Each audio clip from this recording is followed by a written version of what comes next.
إن الحمد لله نحمده ونستعينه ونستغفره ونعوذ بالله من شرور أنفسنا ومن سيئات أعمالنا من يهده الله فلا مضل له ومن يضلله فلا هادي له ونشهد أن لا إله إلا الله وحده لا شريك له ونشهد أن سيدنا وحبيبنا ومولانا محمدا عبد الله ورسوله صلى الله عليه وعلى آله وصحبه وسلم الذي أكمل الله به قصر النبوة أي ختم الله به النبوة وحكما لا نبي بعده وأعلن في القرآن بالبرهان أن محمدا صلى الله عليه وسلم خاتم النبيين والمرسلين الذي أرسله بالحق بشيرا ونذيرا وداعيا إلى الله بإذنه وسراجا منيرا فقد قال الله تعالى في كلامه المجيد والفرقان الحميد أعوذ بالله من الشيطان الرجيم بسم الله الرحمن الرحيم ويقول الذين كفروا لولا أنزل عليه آية من ربه قل إن الله يضل من يشاء ويهدي إليه من أناب الذين آمنوا وتطمئن قلوبهم بذكر الله ألا بذكر الله تطمئن القلوب صدق الله العظيم وصدق رسوله النبي الكريم ونحن على ذلك من الشاهدين والشاكرين والحمد لله رب العالمين إن الله وملائكته يصلون على النبي يا أيها الذين آمنوا صلوا عليه وسلموا تسليما اللهم صل على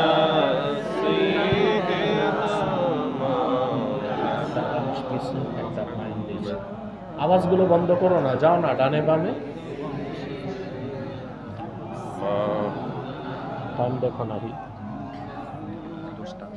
জবান খুলে পড়ুন আল্লাহুম্মা সাল্লি আলা সাইয়্যিদিনা মাওলানা মুহাম্মদ ওয়া আলা আলিহি সাইয়্যিদিনা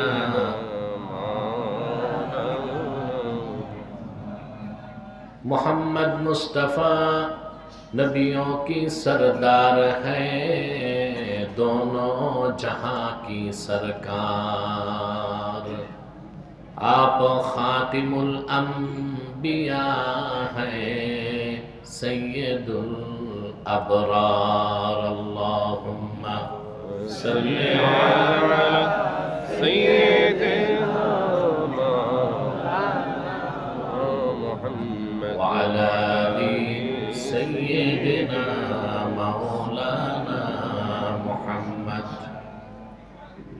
मदीना मदीना मोमिनों की गुनगुना है, दीदारे मदीना आशिकों की तमन्ना है।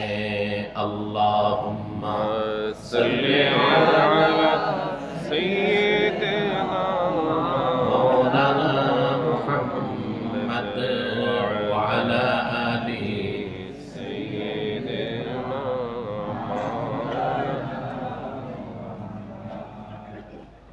मुहम्मदुन रसूलुल्लाह सल्लल्लाहु अलैहि वसल्लम खतमल्लाहु बिहिन नुबुव्वा व हकमन ला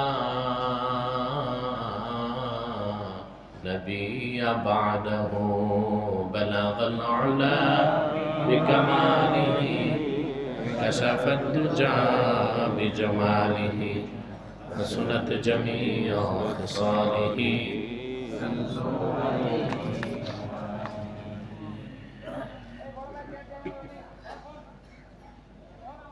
हजरत बड़ पीर शेख मुहिउद्दीन अब्दुल कादिर जिलानी रहिमाहुल्लाह रहमतन वासिआ ওনার স্মরণে আয়োজিত 34তম বার্ষিক ওয়াজ মাহফিলের সম্মানিত সভাপতি বিশিষ্ট সমাজসেবক জনাব পিয়ার মোহাম্মদ সাহাব বারাকাল্লাহু ফি উমরি, হাজারাত উলামায়ে কেরাম, তুলাবায়ে ইজাম, যারা আজকের এই মাহফিলে উপস্থিত হয়েছেন তাদের সকলকে আমার পক্ষ থেকে হৃদয় নিংড়ানো ভালোবাসা, শুভেচ্ছা এবং অভিনন্দন জ্ঞাপন করছি। সবটুকুন শুকরিয়া আল্লাহ তাআলার জন্যে, যিনি আজকের এই বরকতপূর্ণ মাহফিলে আমাদেরকে আসার ও বসার তৌফিক মেহেরবানি করে ভিক্ষা দান করেছেন। সেজন্য আমরা খুশি। খুশির বহিঃপ্রকাশ করার জন্য সমবেত কণ্ঠে বলি আলহামদুলিল্লাহ। অগণিত অসংখ্য দরুদ ও সালাম। এরা কারা হইচই করছে পাশে? এরা কি এই এলাকারই লোক? মাহফিলে আসছে? কি করে তারা?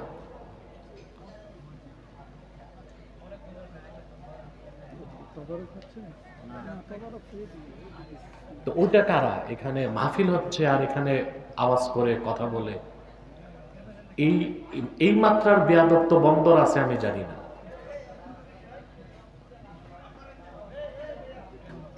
সরাই দেন এগুলোকে এখান থেকে।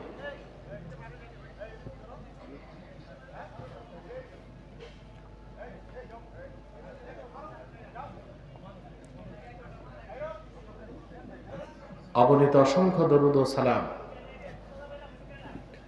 আল্লাহর সৃষ্টির প্রধান আকর্ষণ, বিশ্বসভার সভাপতি, সকল নবী রাসূলগণের মাথার তাজ, শামসুল হিদায়াত, বদরুদ্দুজা, সাইয়্যিদুস সাকালাইন, ইমামুল মুরসালিন, খাতামুন নবিয়্যিন ওয়াল মুরসালিন, আফতাবে নবুওয়াত, শাহনশাহে রিসালাত, সরকারে দো জাহাঁ, সুলতানুল মদিনা, নবিয়ুল আম্বিয়া, হুজুরে আকরম, নূরে মুজাসসাম, নূরুন আলা নূর, সাইয়্যিদিনা হাবিবিনা শফিঈনা মাওলানা মুহাম্মদ সাল্লাল্লাহু আলাইহি ওয়াসাল্লামের উপর আল্লাহ তাআলা যাকে আজ থেকে প্রায় ১৫০০ বছর আগে প্রেরণ করেছেন, সর্বশ্রেষ্ঠ ও সর্বশেষ নবী ও রাসূল হিসেবে, যার পরে আজ পর্যন্ত পৃথিবীতে অবশ্যই কোনো প্রকার নবী কিংবা রাসূল অবশ্যই আসে নাই,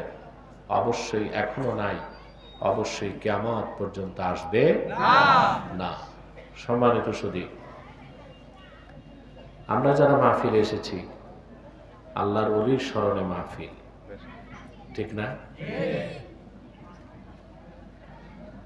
আল্লাহর ওলিগণ ইন্তেকাল করলে ইবনে আবিদিন শামী লেখেন, আল্লাহর ওলি ইন্তেকালের পর তার রুহানি ক্ষমতা ৭০ গুণ বৃদ্ধি পায়। সুবহানাল্লাহ, সুবহানাল্লাহ। আমরা কোরআন হাদিস থেকে কথা শুনছি, এখানে কোনো অনৈতিক কাজ নাই, বেদাত নাই, শরীয়ত বিরোধী কাজ নেই। আল্লাহর ওলি স্মরণে মাহফিল কথা ঠিক, কিন্তু হচ্ছে কোরআন হাদিসের কথা। আলহামদুলিল্লাহ বলবেন। আমি সূরাতুর রাআদ থেকে দুটো আয়াত তেলাওয়াত করেছি আপনাদের সামনে, 27 এবং 28। এই দুটো আয়াতকে কেন্দ্র করে কিছু কথা বলবো, আমাদের ইহকালীন কল্যাণ, পরকালীন মুক্তির জন্য, ঈমান আকীদাকে মজবুত করার জন্য, দুরস্ত করার জন্য। বলেন ইনশাআল্লাহ। কোনো ভূমিকায় যাচ্ছি না, আমি খুব ক্লান্ত। কালকে রংপুর সাকারামতুল ইজনপুর রহমতুল্লাহ মাজার শরীফের মাহফিল ছিল, 157তম। এটা করে আজকে আসতে দিন অনেকখানি পার হয়েছে। তারপরও আমি ওয়াদাবদ্ধ এই জন্য এসেছি, এই দুই আয়াতকে কেন্দ্র করে কিছু কথা শুনবো আমরা ইনশাআল্লাহ। যে বন্ধুরা দাঁড়িয়ে আছেন, আল্লাহর হস্তে বসে যান। প্যান্ডেলের বাইরে যারা দাঁড়িয়ে আছেন, বসার চেষ্টা করুন, পরিবেশকে সুন্দর করুন। আসুন তিলাওয়াতের মাধ্যমে আমরা আলোচনায় প্রবেশ করি। আউযু বিল্লাহি মিনাশ শাইতানির রাজীম। বিসমিল্লাহির রাহমানির রাহিম। ويقول الذين كفروا لولا أنزل عليه آية من ربه قل إن الله يضل من يشاء ويهدي إليه من أناب الذين آمنوا وتطمئن قلوبهم بذكر الله ألا بذكر الله تطمئن القلوب। الله تعالى বলেন, ويقول الذين كفروا لولا أنزل عليه آية من ربه। অবিশ্বাসী কাফেররা বলে থাকে, মুহাম্মদ সাল্লাল্লাহু আলাইহি ওয়াসাল্লামের কাছে আল্লাহর কাছ থেকে যদি কোনো নিদর্শন আসতো। আল্লাহ বলেন, কুল ইন্নাল্লাহা ইউদিল্লু মান ইয়াশাউ ওয়া ইয়াহদি ইলাইহি মান আনাব। মুহাম্মদ সাল্লাল্লাহু আলাইহি ওয়াসাল্লাম আপনি বলে দিন, কোরআনের মতো এত বড় নিদর্শন দেখার পরে যারা আরো নিদর্শন চায়, ওদেরকে বলে দিন আল্লাহ তাআলা যাকে ইচ্ছা তাকে আপন রহমত থেকে দূরে সরায় দেন, সে পথভ্রষ্ট হয়। আর যাকে চান তাকে বিনয়ের সাথে যে এগিয়ে আসে আল্লাহর দিকে, আল্লাহ তাআলা হেদায়েত করে মঞ্জিলে মাকসুদে পৌঁছায় দেন। বিনয়ের সাথে কারা এগিয়ে আসে আল্লাহর দিকে? আল্লাযীনা আমানু ওয়া তাতমাইন্নু কুলুবুহুম বিযিকরিল্লাহ। যারা ঈমান এনেছে আর আল্লাহর জিকিরে যাদের অন্তরসমূহ প্রশান্তি হয়, সুকুন লাভ করে। সুবহানাল্লাহ। আল্লাহর জিকিরে যাদের অন্তরসমূহ প্রশান্ত হয়। আলা বিযিকরিল্লাহি তাতমাইন্নুল কুলুব। সাবধান, জেনে রেখো, নিশ্চয়ই আল্লাহর জিকিরেই শুধুমাত্র মানুষের মুমিনদের অন্তরসমূহ প্রশান্ত হয়, শান্তি লাভ করে। বলেন সুবহানাল্লাহ। আল্লাহর পক্ষ থেকে তার হাবিব মুহাম্মদ সাল্লাল্লাহু আলাইহি ওয়াসাল্লামের কাছে অবতীর্ণ কোরআন হচ্ছে সর্বশ্রেষ্ঠ নিদর্শন। এই নিদর্শন দেখার পরে কাফেরদের আর তো কোনো প্রশ্ন থাকে না। এখন ঈমান না আনার জন্য অজুহাত খুঁজতে লাগলো। তারা বিভিন্ন উদ্ভট কথা বলতে লাগলো। যেমন বলল, যদি মুহাম্মদ সাল্লাল্লাহু আলাইহি ওয়াসাল্লামের কাছে নিদর্শন আসতো, আল্লাহ বলে দিলেন, এই কথা যারা বলে তার অর্থ তারা কোরআনের মতো নিদর্শন মানছে না, অন্য নিদর্শন তো মানবেই না। অতএব হেদায়েত আল্লাহর হাতে। আল্লাহ যাকে ইচ্ছা তাকে পথভ্রষ্ট করেন, যাকে ইচ্ছা তাকে হেদায়েত দিয়ে মঞ্জিলে মাকসুদে পৌঁছায় দেন। বলেন সুবহানাল্লাহ। কোরআন নিদর্শন। সুবহানাল্লাহ। কাফেররা এই কথাগুলো বলতো শুধু ঈমান না আনার জন্যে। তারা কোরআন যে মহাসত্য এটা তারা টের পেয়েছে। মুহাম্মদ সাল্লাল্লাহু আলাইহি সাল্লাম আল্লাহ সর্বশ্রেষ্ঠ সর্বশেষ নবী ও রাসূল, এটাও তারা বুঝতে পেরেছিল। আল্লাহ একজন আছেন এবং এক, এটাও তারা বুঝতে পেরেছিল। কিন্তু তাদের মূল উদ্দেশ্য ছিল ঈমান আনবে না, এই জন্য বিভিন্ন উদ্ভট আপত্তি, উদ্ভট কথা তারা বলতো, ঠিক না? আল্লাহ রাব্বুল আলামিন বলেন, ইন্নাল্লাযীনা হাক্কাত আলাইহিম কালিমাতু রাব্বিকা লা ইউমিনুন ওয়ালাউ জাআতহুম কুল্লু আয়াতিন হাত্তা ইয়ারাউল আযাবাল আলীম। কোরআনের মতো এত বড় নিদর্শন দেখে যারা ঈমান আনে না, তাদের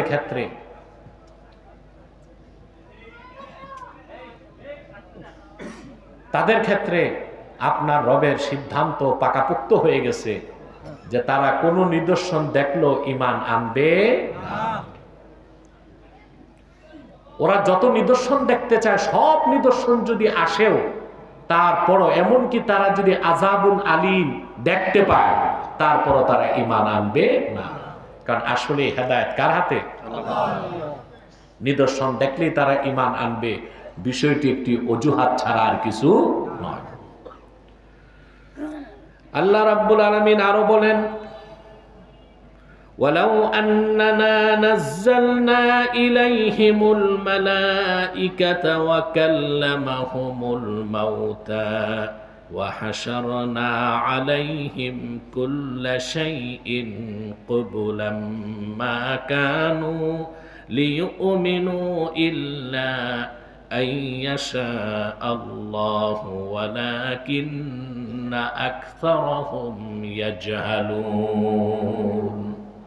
আল্লাহ পাক বলেন, মূল কথা কাফেররা ঈমান আনবে না, কারণ কোরআন সবচেয়ে বড় নিদর্শন। এরপর আবার নিদর্শন চায় কেন? আল্লাহ বলতেছেন, প্রিয় হাবিব মুহাম্মদ সাল্লাল্লাহু আলাইহি সাল্লাম, ওদের হেদায়েত নাই তো, এই জন্য তারা কোরআন দেখার পরও অন্য নিদর্শন দেখতে চায়। কথা বুঝতেছেন? যদি আমি তাদের কাছে সরাসরি তাদের কাছে আকাশ থেকে ফেরেশতা নাজিল করি, মৃত মানুষ উঠে যদি তাদেরকে সাক্ষ্য দেয় ইসলামের পক্ষে, আর ওরা যা কিছু দেখতে চায় সব যদি তাদের সামনে উপস্থিত করে দেয়, তারপরও আল্লাহ যাদেরকে চান তারা ছাড়া কেউ ঈমান আনবে না। কারণ সবচেয়ে বড় নিদর্শন হচ্ছে কোরআন। সবচেয়ে বড় নিদর্শন কি? কোরআন।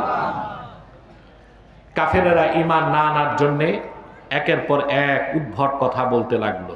তারা আরো বলেছে, ওয়ালাউ আন্না কুরআনান সুয়িরাত বিহিল জিবালু আও কুত্তিআত বিহিল আরদু আও কুল্লিমা বিহিল মাউতা বাল লিল্লাহিল আমরু জামিআ। কোরআন যখন এসেছে ১৫০০ বছর আগে, সকল কাফেররা মস্তক নত করে দিয়েছে। ঈমান না এনে উপায় ছিল? কথা বলেন। ঈমান তো আনবে না, হেদায়েত তো নসিবে নাই। তখন উদ্ভট কথা বলতে লাগলো। ওরা আরেকটা কথা বলল, যদি মুহাম্মদ সাল্লাল্লাহু আলাইহি ওয়াসাল্লামের কাছে এমন একটা কোরআন আসতো যার দ্বারা পাহাড়গুলো উঠতো, জমিন টুকরা টুকরা বিদীর্ণ হয়ে যেত, মৃত মানুষ উঠে কোরআনের সাথে কথা বলতো। আল্লাহ বলেন, এ সব কিছু আল্লাহর এখতিয়ার ভুক্ত।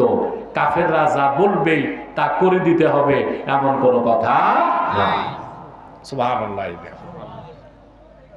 প্রিয় বন্ধুগণ, কোরআন ছাড়া অন্য যে নিদর্শনগুলো কাফেররা দেখতে চেয়েছে, দেখার পর কি ঈমান আনছে? কোরআন সাক্ষ্য দেয়, সূরা কামার, রাসূলুল্লাহ সাল্লাল্লাহু আলাইহি সাল্লাম কি অবস্থা, আমারে কোথায় এনে বসাইছো তোমরা? এটা কি না? এরকম হলে তো আমি আর সামনে আসবো না। পরিবেশটা তো সুন্দর দিতে হবে। আমার নির্দেশনার আগে সব ক্লোজ থাকুক, বন্ধ থাকুক। আর এখানে যারা আব্বাসী মঞ্জিল থেকে আসতো সব এক একজন সুলতানুল আরিফিন হয়ে বসে গেছে। যাও, পরিবেশ ঠিক কর, উঠো।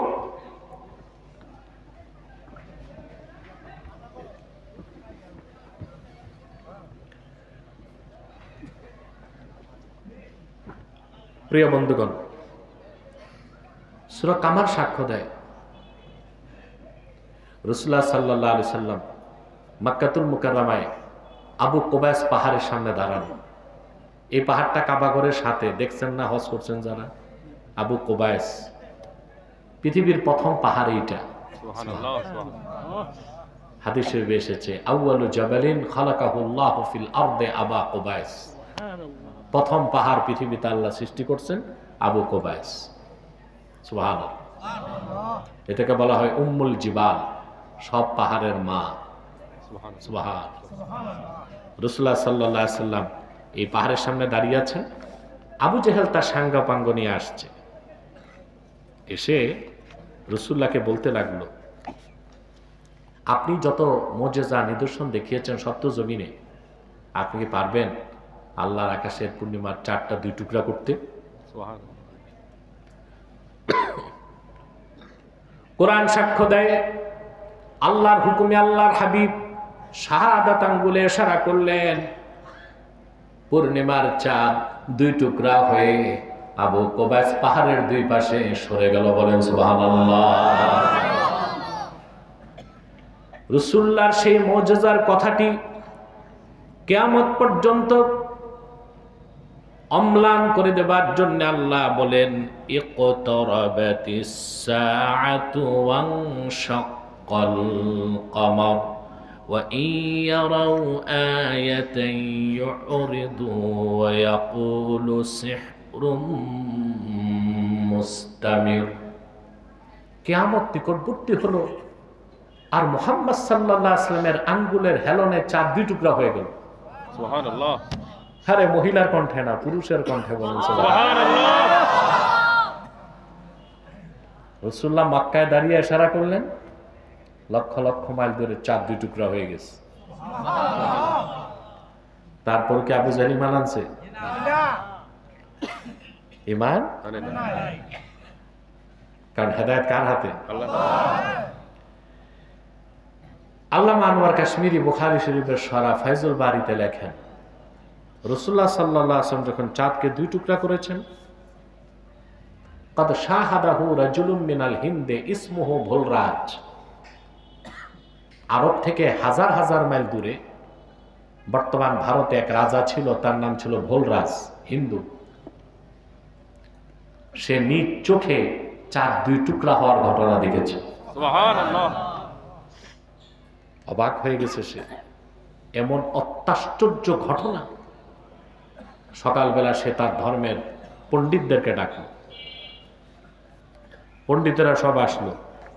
সে যখন ঘটনা বলল, পণ্ডিতরা বলল আপনি কি স্বপ্ন দেখছেন নাকি? বলে না, স্বপ্ন না, দিব্য আপন চোখে দেখেছি। তার ধর্মের পণ্ডিতরা বসে বলল, যা দেখছেন ঠিক দেখছেন। আমাদের ধর্মগ্রন্থে বলা আছে এই পৃথিবীর গোটা মানব জাতির কাণ্ডারি হয়ে আখিরি নবী মুহাম্মদ সাল্লাল্লাহু আলাইহি ওয়াসাল্লাম যখন মক্কায় আগমন করবেন, কাফেরদের চ্যালেঞ্জের মোকাবেলায় চাঁদকে তিনি 2 টুকরা করবেন। গত রাতে সেই ঘটনা ঘটছে, আর আপনি সেই সৌভাগ্যবান যে নিজ চোখে তা দেখেছেন। ইতিহাস বলে, আনোয়ার কাশ্মীরি এতটুকু লেখছেন, এর বেশি বলেন নাই। ইতিহাস বলে পরবর্তীতে রাজা ভোলরাজ আরবে যে ইসলাম গ্রহণ করে মুসলমান হয়ে গেছে। আবু জাহেল রাসূলুল্লাহর পাশে দাঁড়ায় দেখছে, কিন্তু মুসলমান হয় নাই। সেই জন্য আল্লাহ রাব্বুল আলামিন বলেছেন, কুল ইন্নাল্লাহা ইউদিল্লু মান ইয়াশাউ ওয়া ইয়াহদি ইলাইহি মান আনাব। কাফেররা নিদর্শন দেখতে চায় যে আপনার কাছে নিদর্শন যদি আসতো, কোরআনই তো সবচেয়ে বড় নিদর্শন, এটা দেখেই মানানে নাই। আসলে হেদায়েত আল্লাহর হাতে। আপনি বলে দিন, নিশ্চয়ই আল্লাহ যাকে ইচ্ছা তাকে আপন রহমত থেকে সরায় দেন, তখন সে পথভ্রষ্ট হয়। আর বিনয়ের সাথে যে আল্লাহর দিকে এগিয়ে আসে, আল্লাহ তার হেদায়েত দিয়া মানজিলে মাকসুদে পৌঁছায় দেন। হেদায়েত হচ্ছে 2 প্রকার। কয় প্রকার? আম্মাল হেদায়া ফাহিয়া নওয়ান। ইমাম বাইজাবির মত, হেদায়েত 2 প্রকার। এক প্রকার হচ্ছে ইরাআতুত তারিক, পথ দেখায় দেওয়া, এটা সত্যের পথ, এটা জান্নাতের পথ, হ্যাঁ, জি। এটা সঠিক পথ। সুবহানাল্লাহ। এটা হচ্ছে ইরাআতুত তারিক, পথ দেখায় দেওয়া। আরেকটা হচ্ছে ইসাল ইলাল মাতলুব, ব্যক্তিকে হেদায়েত দিয়া গন্তব্যে পৌঁছায় দেওয়া। সুবহানাল্লাহ। নাহিদ, তুমি নারায়ণগঞ্জের নামকরা মসজিদের খতিব, তুমি চেয়ারে বসো, জি না হুজুর। বসো। আমার ছাত্র তো চেয়ারে বসতেছে না, জি না। সে তো ফকিরতলার খতিব। মাশাআল্লাহ, আলহামদুলিল্লাহ। বসো, অনুমতি আছে। জি না হুজুর। প্রিয় বন্ধুগণ, কথা শুনতেছেন? হেদায়েত কয় প্রকার? একটা হচ্ছে পথ দেখানো। এই পথ দেখাইতে আল্লাহর পক্ষ থেকে একজন দুইজন না, লক্ষের উপর নবী আসছে, সুবহানাল্লাহ। তার পথ দেখাতেন। কিন্তু সেই পথে কে চলবে কে চলবে না এই অধিকার তাদের ছিল না। ওটা কার হাতে? আল্লাহ।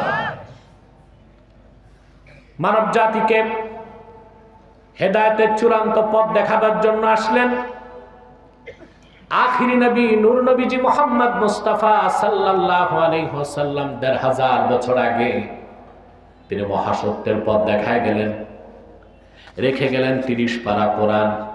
কিয়ামত পর্যন্ত এই কোরআন সেই হেদায়েতের পথ দেখাতে থাকবে। সুবহানাল্লাহ। রাসূলুল্লাহর শ্রেষ্ঠ মুজিজা, মুজিজাতুন খাতিমাতুন খালিদাতুন সারমাদিয়াতুন ইলা ইয়াউমিল কিয়ামাহ। রাসূলুল্লাহ সাল্লাল্লাহু আলাইহি সাল্লাম এমন এক মুজিজা রেখে গেলেন যা অক্ষয়, অম্লান, অপরিবর্তনীয়, কিয়ামত তক এই কোরআন আল্লাহ ও তার হাবিবের মহা সত্যতা সাক্ষ্য দিবে। আল্লাহু আকবার। আল্লাহ। একটা হচ্ছে ইরাআতুত তারিক, পথ দেখায় দেওয়া। আরেকটা হচ্ছে ইসাল ইলাল মাতলুব, গন্তব্যে পৌঁছায় দেওয়া। কোনটা হেদায়েতের পথ এটা জানলেই কি হেদায়েত পাওয়া যায়? আবু জেহেলকে জানতো না ইসলাম সত্য? কথা বলে না। আমি দুইটা হাদিস আপনাদের শোনাচ্ছি। আখনাস ইবনু শারিক, এটা মক্কার কুরাইশদের মধ্যে এক কাফের ছিল, বুদ্ধিজীবী, মুশরিকদের বুদ্ধিজীবী। আখনাস ইবনু শারিক,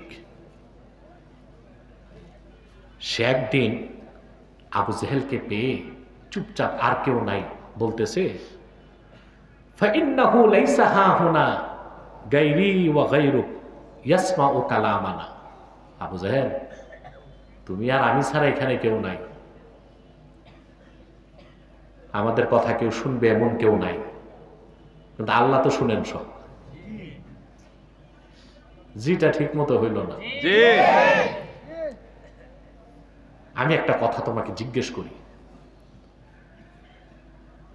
আখবিরনি আন মুহাম্মাদিন সাল্লাল্লাহু আলাইহি ওয়াসাল্লাম আসাদিকুন আম কাযিব।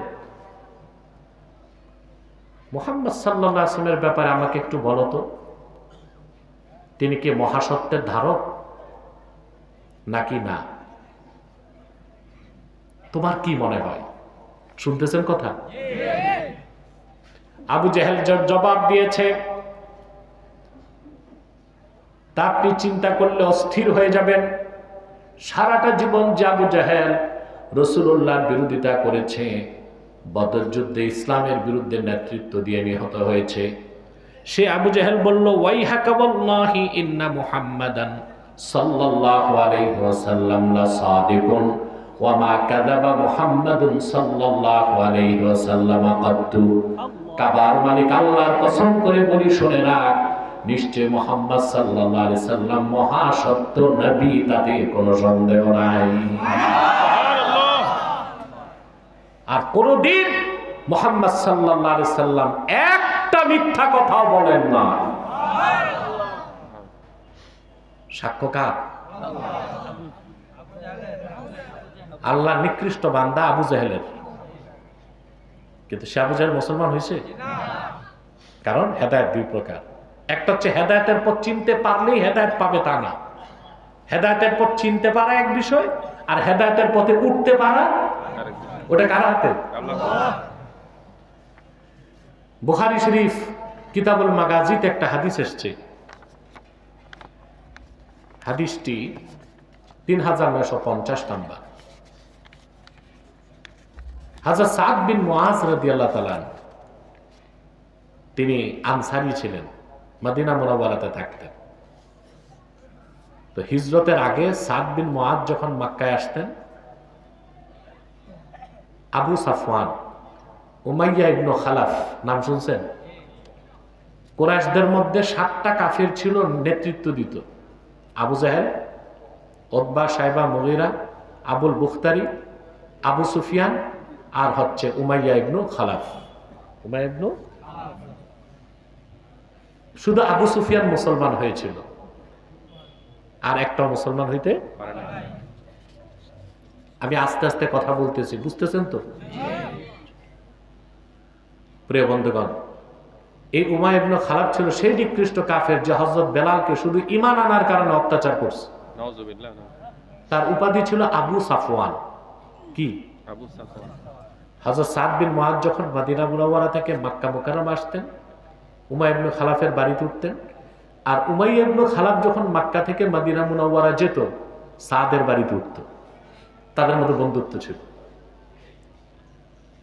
সাদ বিন মুআজ রাদিয়াল্লাহু তাআলা আনহু তিনি উমরা করতে মক্কায় আসছেন, এসে উঠছেন তার বন্ধু যদিও কাফের।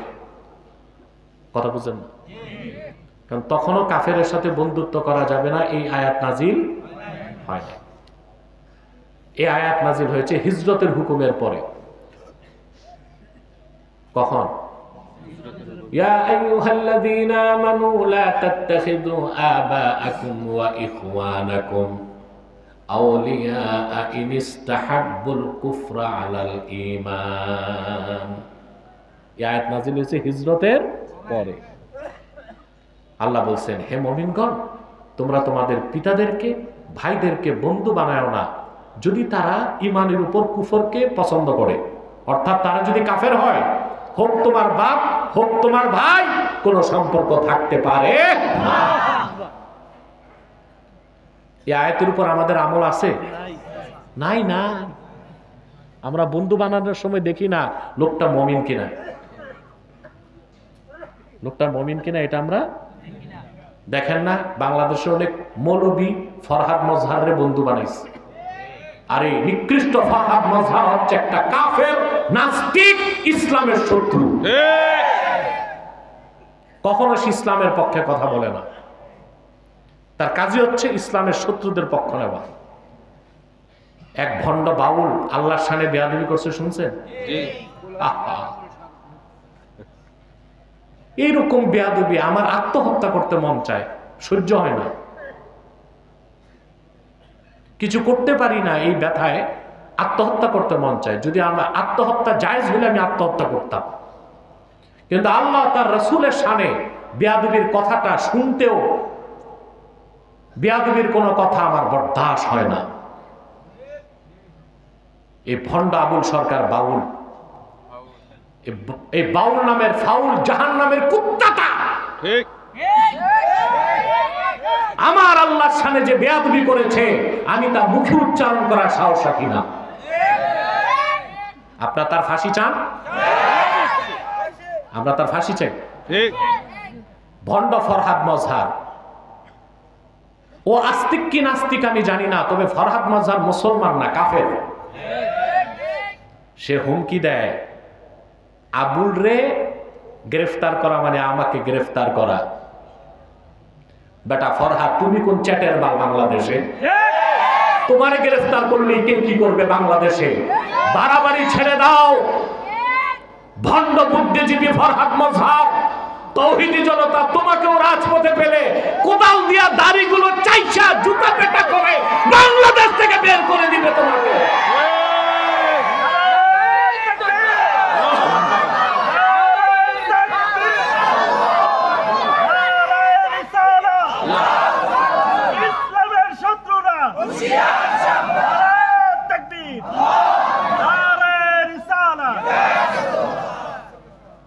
বলে আবুল,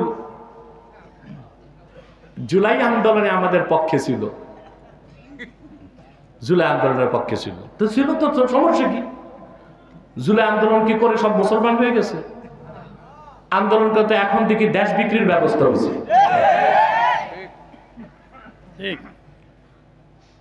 আল্লাহর শানে এত বড় বেয়াদবি, তাকে তো প্রকাশ্যে তাকে হত্যা করা যায়, ভণ্ড বাউলকে। অথচ হুমকি দিচ্ছে নাস্তিকরা, বামরা আর কথিত ভণ্ড বুদ্ধিজীবী ফরহাদ মজহার, তাকে ছাড়তে হবে।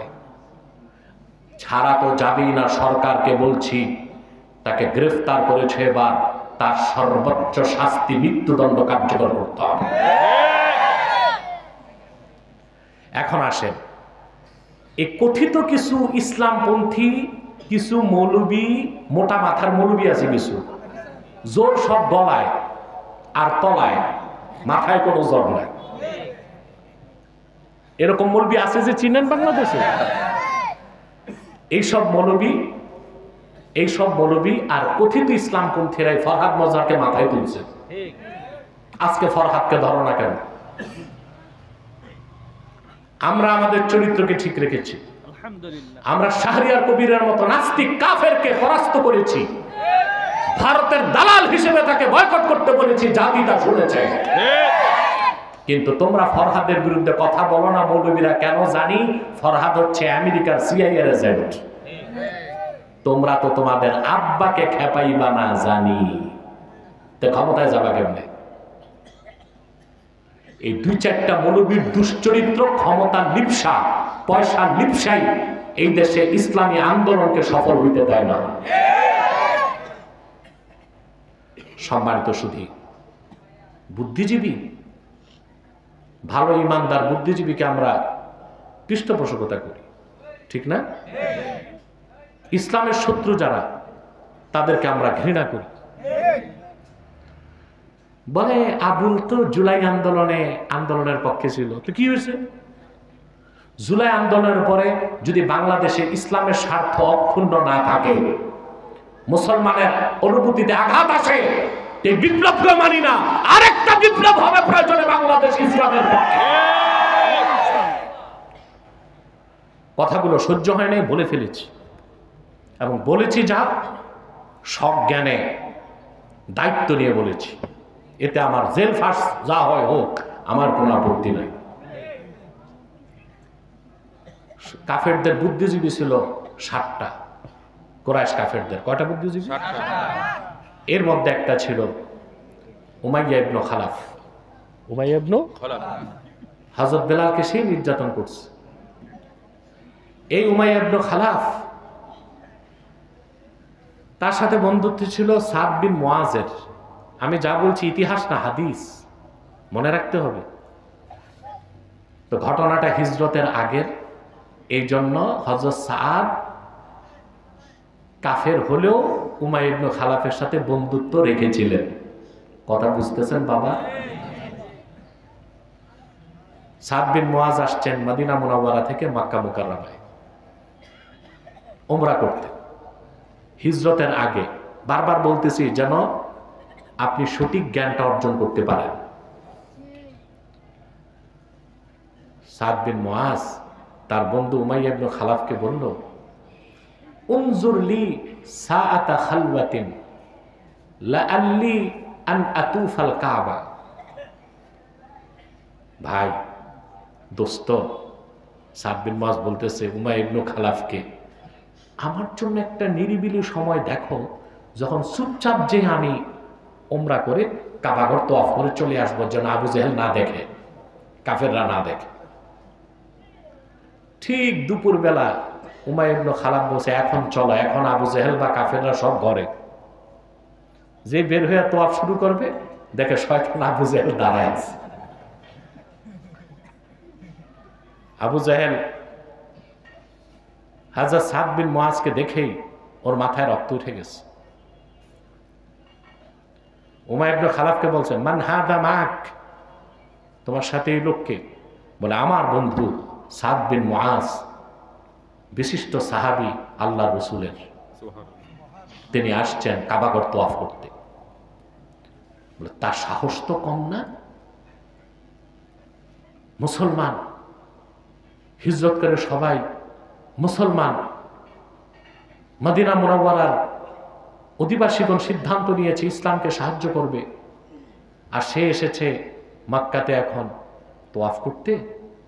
যদি তোমার সাথে সে না থাকতো তাহলে আমি তাকে সুস্থভাবে মদিনা মুনাওয়ারায় ফিরতে দিতাম না।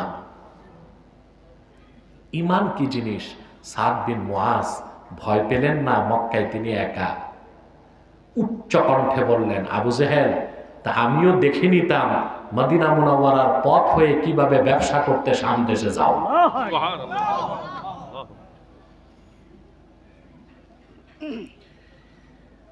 তখন কাফেরে তো খালতো ভাই,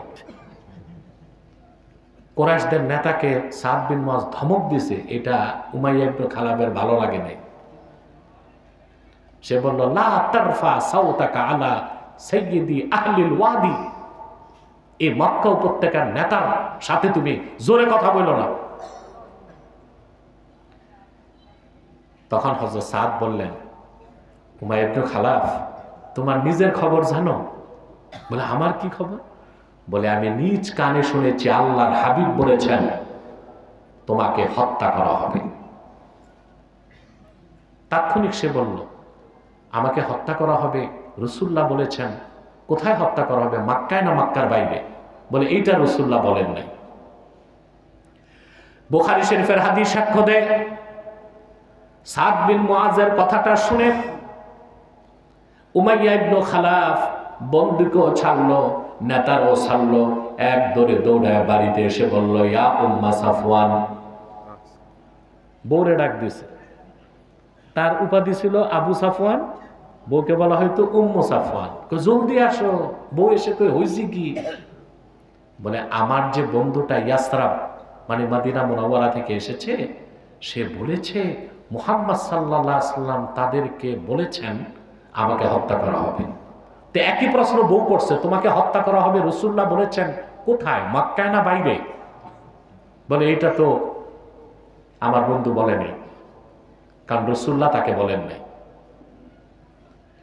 বুখারীর হাদিস সাক্ষ্য দেয়, উমাইয়া ইবনে খালাব তার বউকে সাক্ষ্য করে বলল, শুনে রাখো, ওয়াল্লাহি লা আখরুজু মিন মক্কা, আল্লাহর কসম আমি আর মক্কার বাইরে যাব না।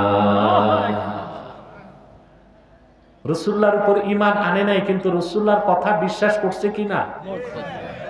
কথা বলেন। জি। শুরু হয়ে গেল বদর যুদ্ধের দামামা। আবু জেহেল ঘরে ঘরে যাচ্ছে সৈন্য সংগ্রহ করতে। গেছে সেকেন্ড ইন কমান্ড, ও তো ফার্স্ট ইন কমান্ড, গেছে সেকেন্ড ইন কমান্ডের কাছে, উমাইয়া ইবনে খালাফের কাছে। বলে, দোস্ত চলো বদরে যাব। উমাইয়া ইবনে খালাফ বলতেছে, না আমার শরীরটা ভালো না, আমার শরীরটা আমি যেতে যাচ্ছি না। তা আবু জেহেল তো ছিল নেতা, ও তো পাম্পট্টি জানতো। ও উমাইয়া ইবনে খালাফকে বলছে, তুমি যদি বদর যুদ্ধে না যত বাকিরা যাবে, তোমাকে দেখেই না যাবে। সে রাজি হয়ে গেল। আবু জেহেল চলে যাবার পর তার বউ তাকে বলল, তুমি কি ভুলে গেছো? সাদ বিন মুআজ বলে গেছেন মুহাম্মদ সাল্লাল্লাহু আলাইহি ওয়াসাল্লাম বলেছেন তোমাকে হত্যা করা হবে। তখন উমাইয়া ইবনে খালাফ বলল, এমনিতেই বলছি তো একটু যে আবার ফিরে আসবো। আর ফিরতে পারে নাই। বের হওয়ার পর সে বদরে উপস্থিত হলো। আল্লামা বদরুদ্দীন আইনী রওয়ায়াত করেন,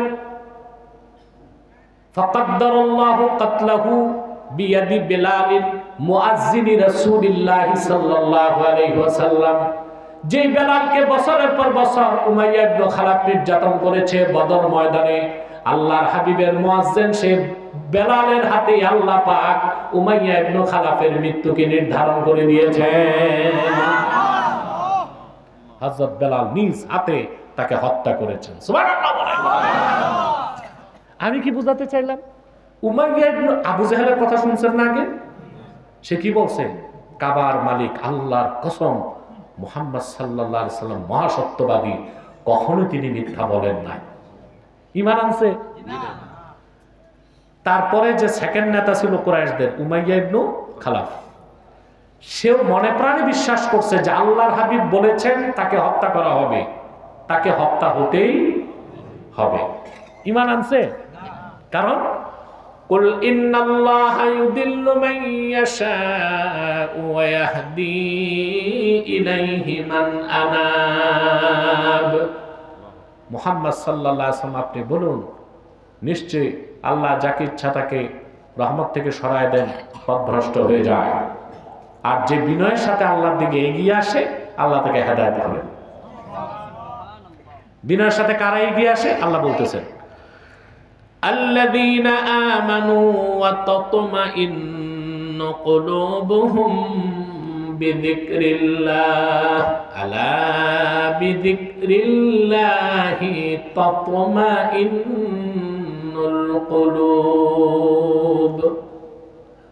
আল্লাহ তাদেরকে হেদায়েত করেন যারা ঈমান এনেছে আর আল্লাহর জিকিরে যাদের অন্তরগুলো প্রশান্ত হয়। সুবহানাল্লাহ।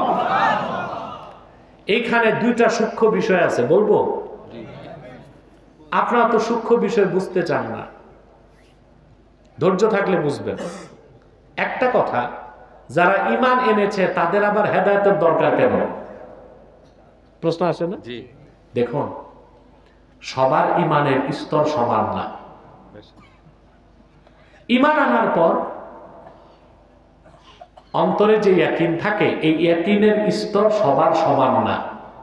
সমান?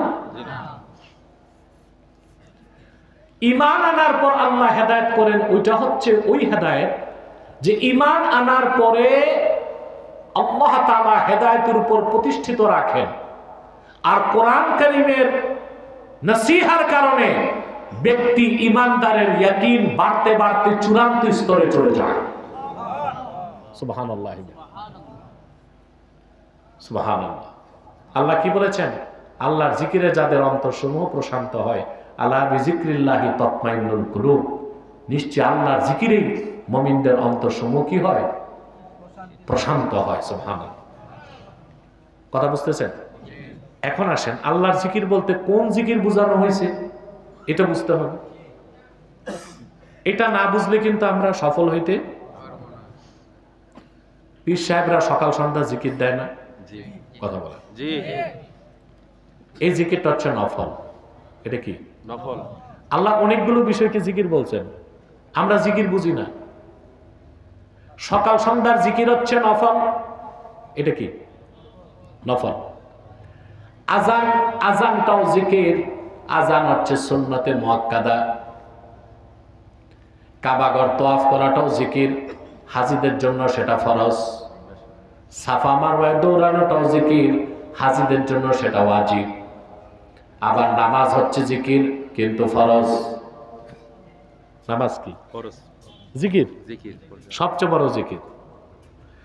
আল্লাহ পাক বলেন উতলু মা উহিয়া ইলাইকা মিনাল কিতাবি ওয়া আকিমিস সালাতা ইন্নাস সালাতা তানহা আনিল ফাহশাই ওয়াল মুনকার ওয়া লাযিকরুল্লাহি আকবার।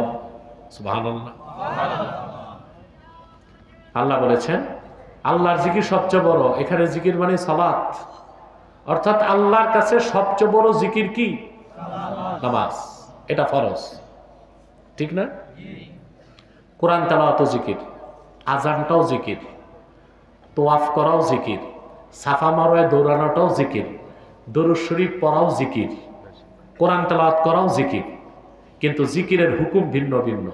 নামাজ হচ্ছে জিকির ফরজ, সকাল সন্ধ্যা জিকির হচ্ছে জিকির কিন্তু নফল, ঠিক না?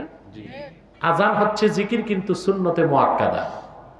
নামাজের রুকুতে যে তাসবিহ পড়েন সুবহানা রাব্বিয়াল আযীম, এটাও জিকির কিন্তু সুন্নাত। সুবহানাল্লাহ। আবার খুরুজ বিসুনএ, সালামের মাধ্যমে যে নামাজ শেষ করেন, এটাও জিকির কিন্তু ওয়াজিব। কিন্তু কি? ওয়াজিব। সুবহানাল্লাহ বলবেন। এখন এখানে কোন জিকিরের কথা আল্লাহ বলছেন যে জিকিরের মাধ্যমে বান্দার অন্তর প্রশান্ত হয়? প্রশ্ন আসেন। এখানে জিকির হলো 30 পারা কোরআন। সুবহানাল্লাহ। কোরআনকে আল্লাহ জিকির বলছেন। আল্লাহ রাব্বুল আলামিন বলেন ওয়া মান আ'রাদা আন যিকরি ফা লাহু মাঈশাতান দানকা ওয়া নাহশুরুহু ইয়াওমাল কিয়ামাতি আ'মা ক্বালা রাব্বি লিমা হাশারতানি আ'মা ওয়া ক্বাদ কুনতু বাসীরা। আল্লাহ রাব্বুল আলামিন বলেন, ওয়ামান আ'রাদা আন যিকরি, যে আমার জিকির থেকে মুখ ফিরায় নিল, মানে আমার কোরআনকে মানল না, কোরআন থেকে মুখ সরায় নিল, তার জন্য রয়েছে একটি সংকুচিত রিজিক। আর আমি আল্লাহ তাদেরকে কবর থেকে উঠাবো অন্ধ করে। তারা বলবে, আয় আমাদের রব, আমরা তো দুনিয়ায় চক্ষুষ্মান ছিলাম, হাসরে অন্ধ কেন? আল্লাহ বলবেন, আমার জিকির তোমাদের কাছে পৌঁছেছিল, তোমরা ভুলে গিয়েছিলা, আজ আমি আল্লাহ তোমাদের ভুলে গেলাম। কোরআন কি? জিকির। জিকির। সকাল সন্ধ্যা জিকির করবেন না, গুনাহ হবে না, নফল ছাড়লেন, ঠিক কিনা? জি। নামাজটা জিকির পড়লেন না, ফাসেক হবেন। কোরআনটা জিকির, একটা আয়াতের একটা শব্দের একটা অক্ষর ছেড়ে দিবেন, কাফের হয়ে যাবে। এটাও জিকির, এটাও কি? আল্লাহ যে বলেছেন আল্লাহর জিকিরে মুমিনদের অন্তরগুলো প্রশান্ত হয়, এখানে উদ্দেশ্য হচ্ছে কোরআন। বলেন সুবহানাল্লাহ। এর অর্থ কি? এর অর্থ হচ্ছে বান্দা কোরআন যত শুনবে, কোরআন ভিত্তিক জীবন গঠন করবে, তার ইয়াকিন বাড়তে থাকবে। ইয়াকিন যত বাড়বে, অন্তরের সন্দেহ তত দূর হবে। অন্তরে ঈমানের নূরটা এত বেশি প্রভাব বিস্তার করবে, বান্দার অন্তরের প্রশস্ততা আল্লাহর আকাশের প্রশস্ততার চেয়ে বেড়ে যাবে। আমি একটা দৃষ্টান্ত দিচ্ছি। আখিরাতকে বিশ্বাস করি আমরা, আল্লাহ যে আমাদের জিন্দা করবেন হাসরে বিশ্বাস করি, কিন্তু এই ইয়াকিনটা কি সবার সমান? জি না। কথা বলেন। বিশ্বাস তো সবাই করে, সবাই। ইয়াকিনটা সবার সমান? জি না। দেখেন না, মিছিল করে হাজার হাজার মানুষ, বাঁচলে গাজী মরলে শহীদ, পুলিশ টিয়ার সেল মারছে, ঠুস সব ফুস, একজনও নাই। নেতার কথা মনে নাই, কথা বলে, কিন্তু স্লোগান চলতেছে, বাঁচলে শহীদ মরলে গাজী, না বাঁচলে গাজী মরলে শহীদ, এক ঠুসে সব ফুস। আখিরাতকে সবাই বিশ্বাস করি, আল্লাহ জিন্দা করবেন বিশ্বাস করি, কিন্তু ইয়াকিনটা সমান? জি না। আমি একটা দৃষ্টান্ত দিচ্ছি। কোরআন কারীম সূরা বাকারা 260 নম্বর আয়াতে আল্লাহ পাক মানব জাতির পিতা হযরত ইব্রাহিমের কথা বলেন। আল্লাহ পাক বলেন, ওয়া ইয ক্বালা ইব্রাহিমু রাব্বি আরিনি কাইফা তুহইল মাউতা قال أولم تؤمن قال بلى ولكن ليطمئن قلبي। সুবহানাল্লাহ বলবেন না? আল্লাহর পয়গম্বর হযরত ইব্রাহিম আল্লাহকে একদিন ডাক দিয়ে বললেন, রব্বি আরিনি কাইফা তুহইল মাউতা। তুমি এখানে কি করতেছো? মুরাকাবায় আছো? হ্যাঁ, এটা দিতে হবে না?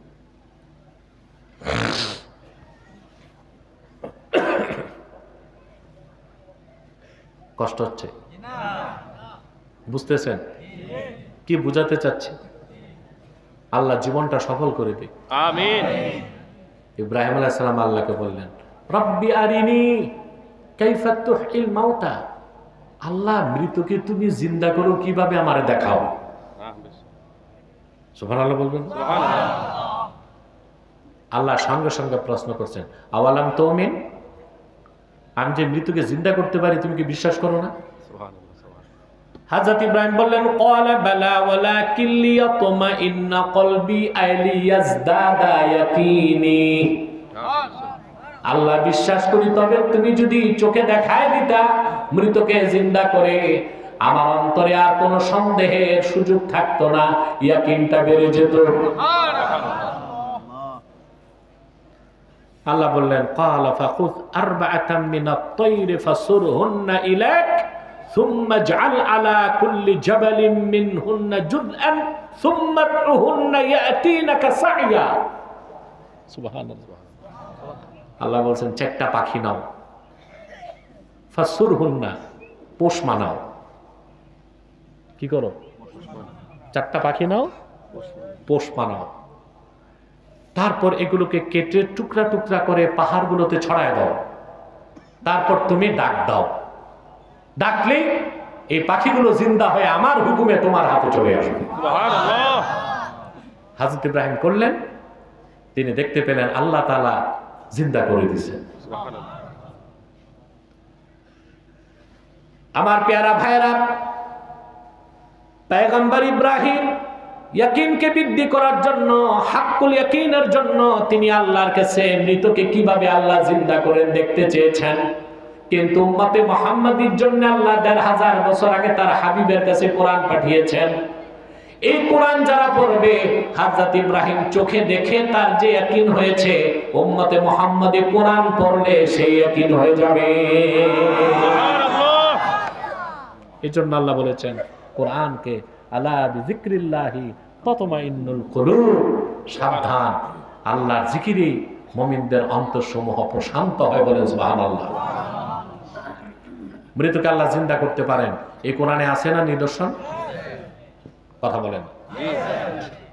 কুলিল্লাহুম্মা মালিকাল মুলকি তু'তিল মুলকা মান তাশাউ ওয়া তানজিউল মুলকা মিম্মান তাশাউ وتعز من تشاء وتذل من تشاء بيدك الخير إنك على كل شيء قدير।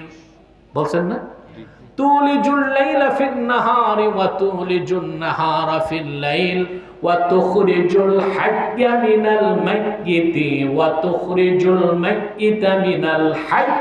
আল্লাহু আকবার।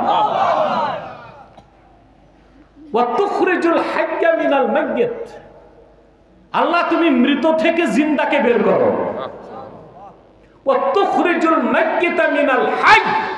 জিন্দা থেকে মৃতকে বের করো। যেমন ডিমটা মৃত, ওখান থেকে মুরগিটা জিন্দা বের করেন কে?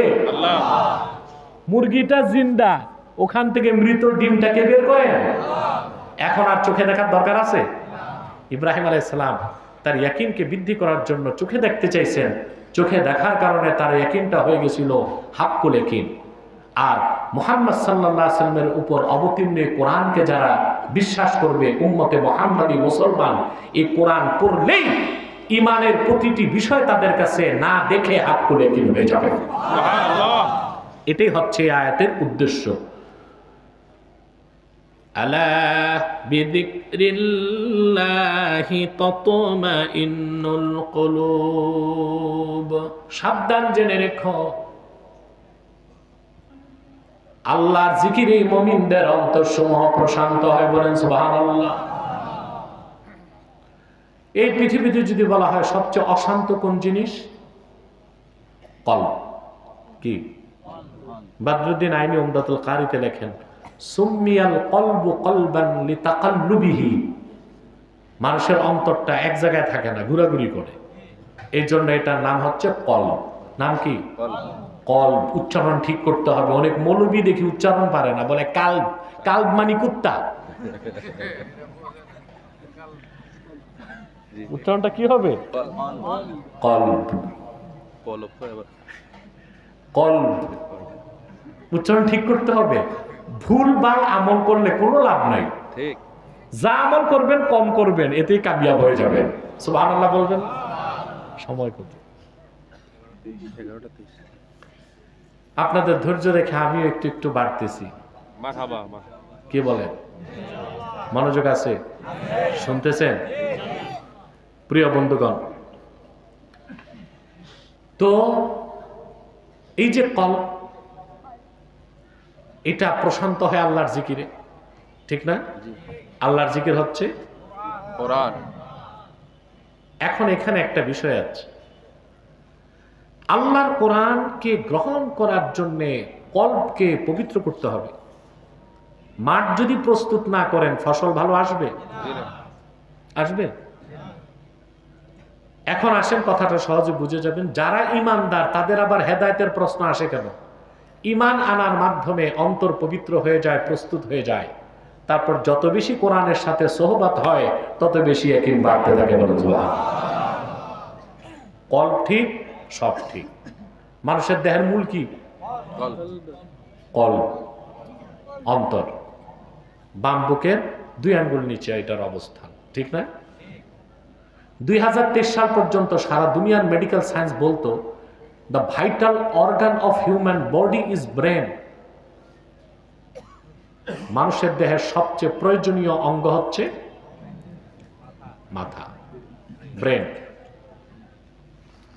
2024 সালে বিজ্ঞানের রায় হচ্ছে যে না, the vital organ of human body is heart. মানুষের দেহের সবচেয়ে জরুরি অঙ্গ কোনটা? হার্ট। এটার নাম ভিন্ন ভিন্ন আছে, দিল, মন, হৃৎপিণ্ড, কি বলবেন, কল, অন্তর, যেটা কল। বিজ্ঞান এই কথা বলল 2024 সালে। মানুষের দেহের মূল অঙ্গ, মূল যে হার্ট, এই কথাটা আমার প্রিয় রসুল বলে গেছেন 1500 বছর আগে। আল্লাহর হাবিব ইরশাদ করেছেন, আলা ওয়া ইন্না ফিল জাসাদি মুদগাহ ইদা সালাহাত সালাহাল জাসাদু কুল্লুহু ওয়া ইদা ফাসাদাত ফাসাদাল জাসাদু কুল্লুহু আলা ওয়া হিয়াল কলব। সাবধান, জেনে রেখো, মানুষের দেহে একটা গোশতের টুকরা আছে, এটা যখন ভালো হয়ে যায় পুরা মানুষটা ভালো হয়ে যায়, আর এটা যখন খারাপ হয়ে যায় পুরা মানুষটা বরবাদ হয়ে যায়। সাবধান, জেনে রেখো, সেই গোশতের টুকরার নাম হচ্ছে কলব। সুবহানাল্লাহ বলেন। রাসূলুল্লাহ সাল্লাল্লাহু আলাইহি ওয়াসাল্লামের হাদিসকে বিজ্ঞান স্বীকার করছে 1500 বছর পরে। আলহামদুলিল্লাহ বলবেন। বিজ্ঞান স্বীকার করলো কি করলো না আমাদের দেখার দরকার নাই, কিন্তু বিজ্ঞান স্বীকার করে, করে কিনা? এই অন্তরে যখন ঈমান আসবে, অন্তর পবিত্র হয়ে যায়।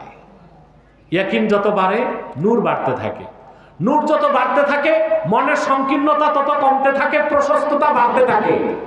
মুমিনের অন্তরে ইয়াকিন বাড়তে বাড়তে তার এই ছোট্ট হৃদয়টা আকাশের চেয়ে প্রশস্ত হয়ে যায়। হৃদয়ের প্রশস্ততা বুঝেন? একটা দৃষ্টান্ত দিই। মুসা আলাইহিস সালাম, আল্লাহ তাকে বললেন, ইযহাব ইলা ফিরআউনা ইন্নাহু তাগা। মুসা, তুমি ফেরাউনের কাছে যাও, সে সীমা লঙ্ঘন করছে। কি করছে? সীমা লঙ্ঘন।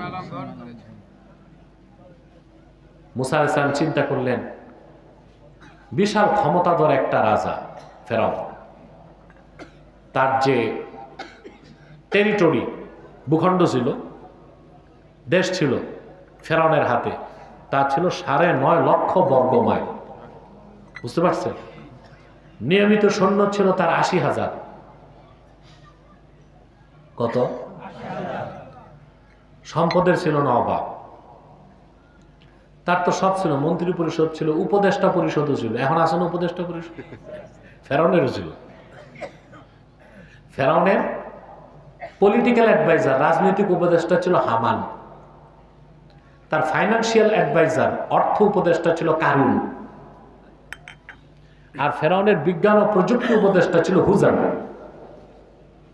মুসা আলাইহিস সালাম চিন্তা করলেন, এইরকম প্রতিষ্ঠিত রাজ শক্তির বিরুদ্ধে আমি যাব কি নিয়ে? ওর পেশি শক্তি আছে, ওর অর্থ শক্তি আছে, ওর বুদ্ধি শক্তি আছে। পয়গম্বর মুসা আল্লাহর কাছে বললেন, ক্বালা রাব্বিশরাহ লি সাদরি ওয়া ইয়াসসির লি আমরি ওয়াহলুল উকদাতাম মিন লিসানি ইয়াফকাহু কওলি। সুবহানাল্লাহ। আয় আমার রব, তুমি আমার সিনাটারে খুলে দাও। সুবহানাল্লাহ বলেন। তুমি আমার সিনাটারে খুলে দাও,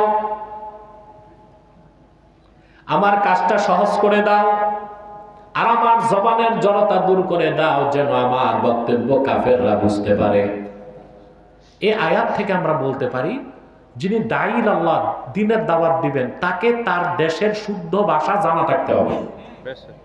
আমাদের দেশে অনেক মৌলবী সাহেব আছে, এই বাংলা ভাষায় কথা বলতে পারে না, সিডাঙ্গা, সিলোডি কথা বলে। না, নোয়াখালীর ভাষা তো বোঝা যায়, বরিশালের ভাষা বোঝা যায়, ওম্বে কম্বে বোম্বে এগুলো বললেও মোটামুটি বোঝা যায়। কিন্তু চিটাগাঙ্গের মৌলবী যদি চিটাগাঙ্গের ভাষায় কথা বলে, ওইটা তর্জমা ছাড়া বোঝার উপায়। আর সিলেটেরটা তো আরো মারাত্মক। আমাদের পাশে বসে সিলেটি বক্তা ওয়াজ করে, কিচ্ছু বুঝি না, শুধু বুঝি সুবহানাল্লাহ বলছে। না, যিনি দায়ী হবে, দ্বীনের দাওয়াত দিবেন, তাকে তার জনপদের ভাষায় অভিজ্ঞ থাকতে হবে, প্রাঞ্জল শুদ্ধ ভাষায় তাকে দ্বীনের দাওয়াত উপস্থাপন করতে হবে।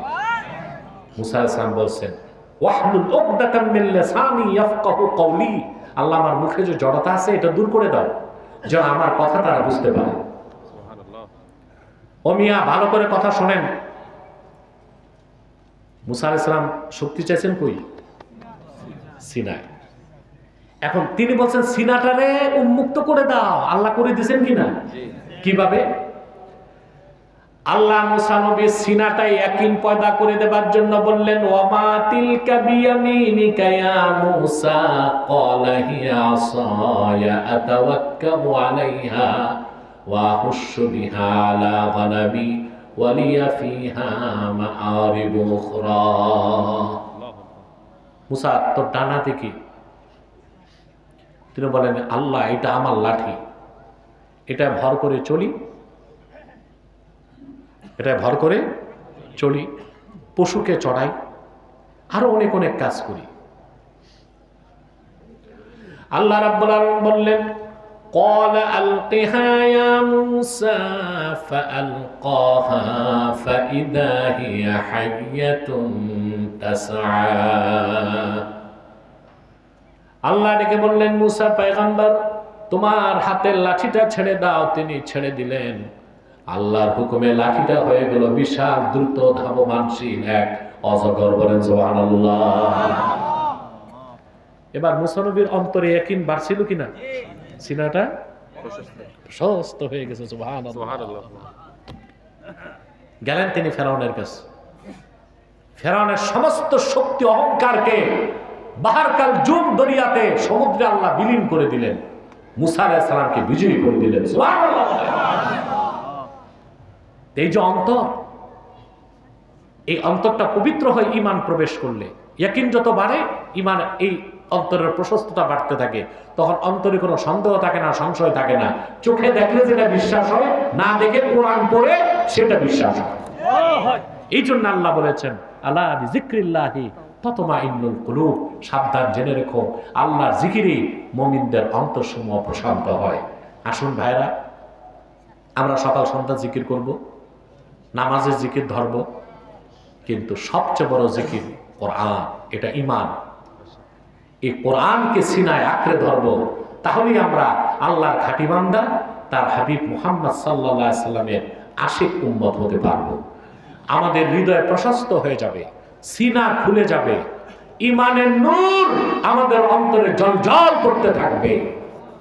তখন যে শান্তি পাবেন, ওই শান্তির বিনিময় পৃথিবীতে নাই। আপনি আল্লাহর জন্য মরতেও আনন্দ পাবেন, দুঃখ কষ্ট আপনার থাকবে না। বলেন সুবহানাল্লাহ। মনে থাকবে কথাগুলো? আল্লাহ আমাদেরকে কবুল করুন, আল্লাহ আমাদেরকে মঞ্জুর করুন। বলুন আল্লাহুম্মা আমিন। সময় দেখো, 11:32। হ্যাঁ, অনেক রাত হয়ে গেছে। আমরা সালাতু সালাম পড়ে তারপরে মুনাজাত করবো ইনশাআল্লাহ। রাখো, আমি চাইবো।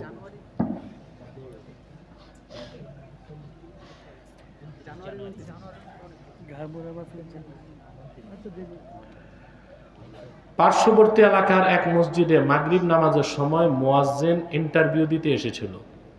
উনি আজানের আগে দরুদ সালাম পাঠ করছিল, তাই মসজিদের ইমাম আজানের পূর্বে দরুদ সালাম পড়া জায়েজ নাই বলতে যে উদাহরণ পেশ করেছে, আমরা কি প্রস্রাবের পূর্বে পানি ব্যবহার করেন?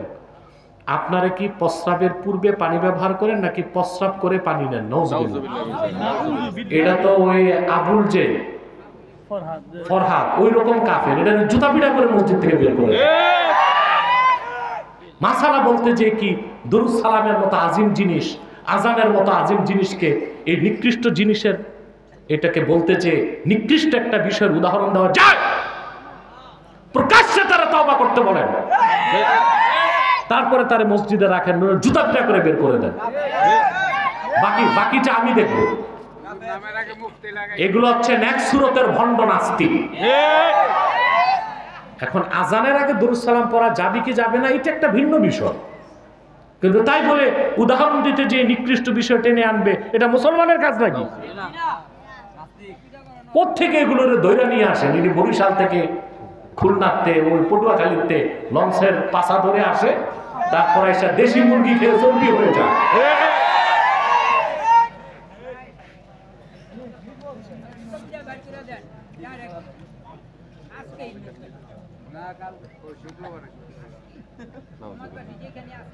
বর্তমান 20 টাকায় কান্তজিউ মন্দিরের ছবি দেওয়া হয়েছে। এই টাকা পকেটে নিয়ে নামাজ কবুল হবে? এটা ঢেকে রাখতে হবে। সবচেয়ে ভালো কথা, এটা পকেটে রাখবেনই না, রাখবেনই না। আর যে পকেটে ঢুকেই যায় তো ওইটা পকেটেই থাকলো, কি বুঝেন?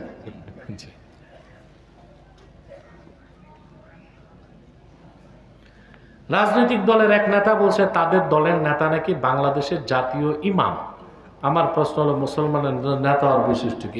ঠিকই বলছেন, মানে বলতে আর সীমা নাই। সুদের কারিগর ইমাম বানাইস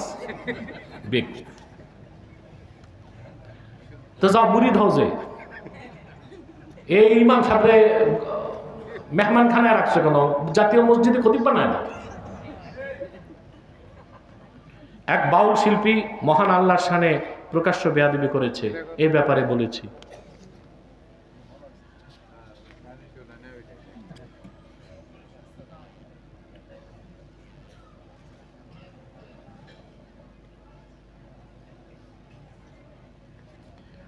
একটা রাজনৈতিক প্রশ্ন আসছে, কোন রাজনৈতিক প্রশ্ন আমি প্রকাশ্য উত্তর দিব না, এটা ব্যক্তিগতভাবে জেনে নেবে।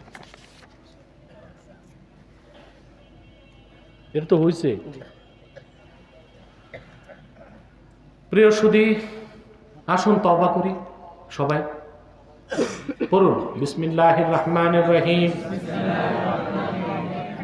या अल्लाह तौबा किया मैंने सब बुरी बातों से और सब बुरे कामों से। बिस्मिल्लाहिर रहमानिर रहीम। ला इलाहा इल्लल्लाह मुहम्मदुर रसूलुल्लाह सल्लल्लाहु अलैहि वसल्लम। अल्लाह के सिवा कोई नहीं है माबूद बंदगी की लायक, और मोहम्मद सल्लल्लाहु अलैहि वसल्लम अल्लाह के भेजे हुए रसूल है, आखिरी नबी है। तौबा किया मैंने बीच तरीका, चिश्तिया, क़ादरिया, नक्शबंदिया, मुजद्दिदिया और मुहम्मदिया सल्लल्लाहु अलैहि वसल्लम। या अल्लाह ऊपर हाथ मोहम्मद इनायतुल्लाह खलीफा शेखुल मशाइख हजरत मौलाना और मुर्शिदुना शाह सूफी निसार अहमद अब्बासी और सिद्दीकी मरहूम मकफूर के खलीफा शेखुल मशाइख हजरत मौलाना मुर्शिदुना शाह सूफी सिद्दीक अहमद अब्बासी और सिद्दीकी मरहूम मकफूर के। या अल्लाह आप इन तरीकों की नेमतें मेरे नसीब फरमाई। আসুন আমরা একটু সালাত ও সালাম করে দোয়া করি, যেন আমাদের দোয়াকে আল্লাহ কবুল করেন। মহব্বতে সাল্লাল্লাহু আলা মুহাম্মদ সাল্লাল্লাহু আলাইহি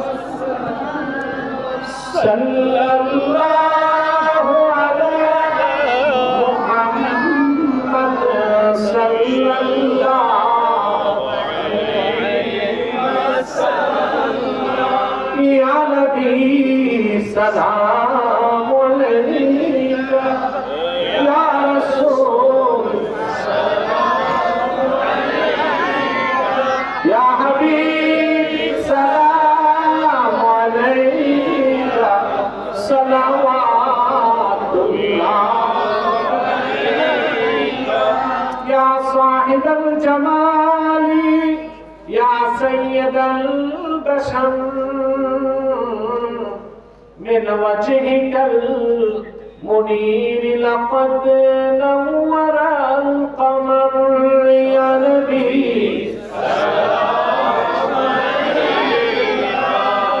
يا رسول يا حبيب صلوات لا يمكن الثناء كما كان حقه بعد خدا بزرگ آبری قصہ مختصر یا نبی یا رسول یا حبیب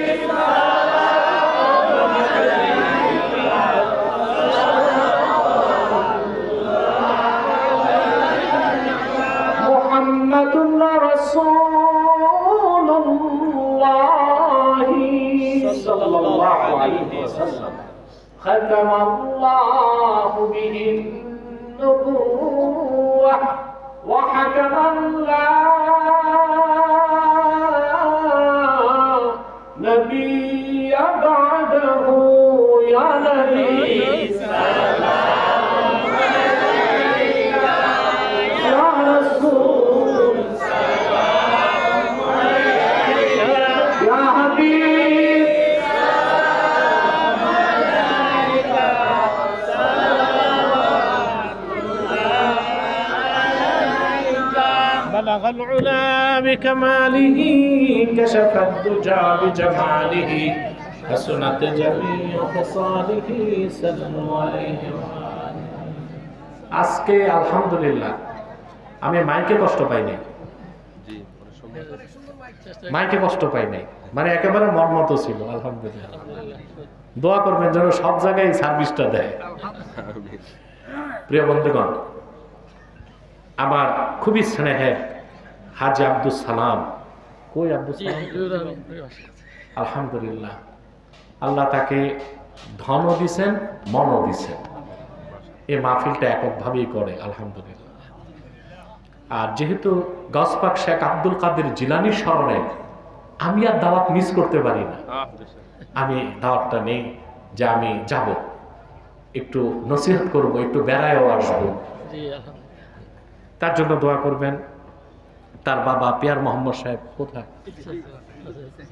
আচ্ছা দোয়া করবেন আল্লাহ যেন হায়াত দারাজ করেন তার মা তার ভাই বোন সবার জন্য দোয়া করবেন এলাকাবাসীর জন্য দোয়া করবেন যারা অত্যন্ত উৎসাহ নিয়ে মাহফিলে আসে আলহামদুলিল্লাহ আমাদের তাহরিকের বন্দর থানার ওরা কোথায় রমিজ কই আছে মাশাআল্লাহ আবার অনেকে আসছে তাদের সবার জন্য দোয়া করবেন আল্লাহ যেন কবুল করেন মঞ্জুর করেন দোয়া করি হ্যাঁ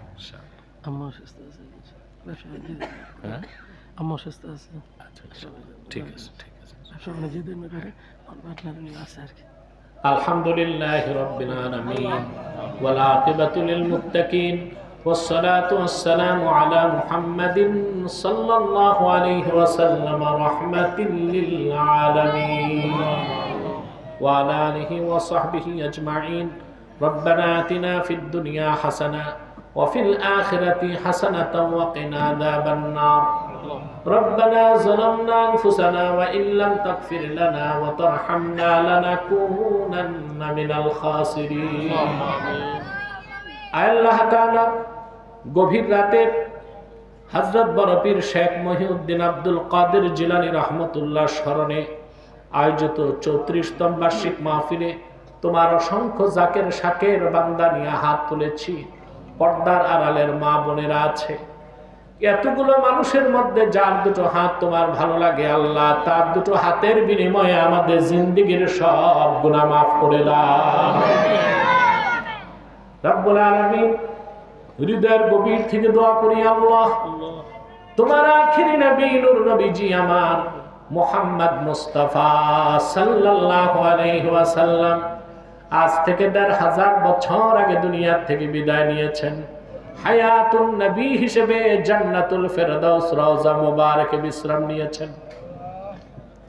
মাহবুব জীবনে একবার তোমার আখিরি নবী নূর নবীজি আমার মুহাম্মদ মুস্তাফা সাল্লাল্লাহু আলাইহি ওয়াসাল্লামের জান্নাতুল ফেরদাউস রওজা মুবারকে উপস্থিত হয়ে গো আল্লাহ তোমার হাবিবের নূরের কদমে দরুদ ও সালামের হাদিয়া দেবার আগে আল্লাহ তুমি ডাক দিও না।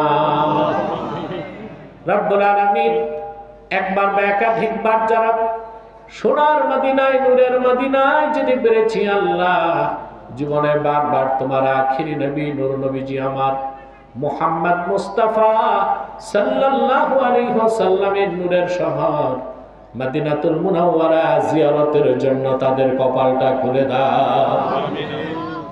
হৃদয়ের গভীর থেকে দোয়া করি আল্লাহ তোমার আখিরি নবী নূর নবীজি আমার মুহাম্মদ মুস্তাফা সাল্লাল্লাহু আলাইহি ওয়াসাল্লামের নূরের চেহারা মোবারক স্বপ্নে একবার দেখে গো আল্লাহ জান্নাত ওয়াজিব হবার আগে তুমি ডাক দিও না।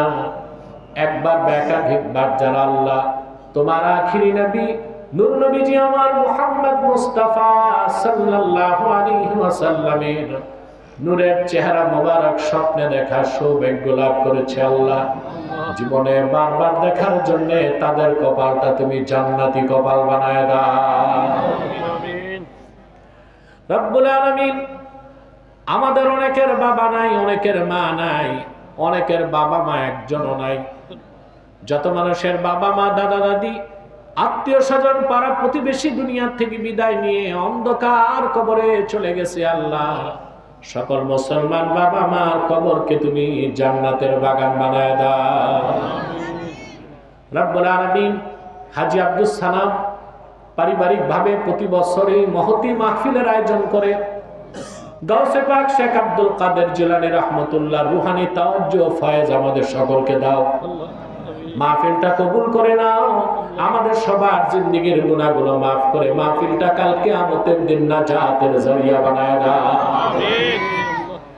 রব্বুল আলামিন পর্দার আড়ালে আমার মা বোন যারা হাত তুলে বসে আছেন, অবলা সরলা মা বোনদের মনের কষ্টগুলো দূর করে দাও, তাদের প্রত্যেককে একটি সোনার সংসার হাদিয়া করে দাও।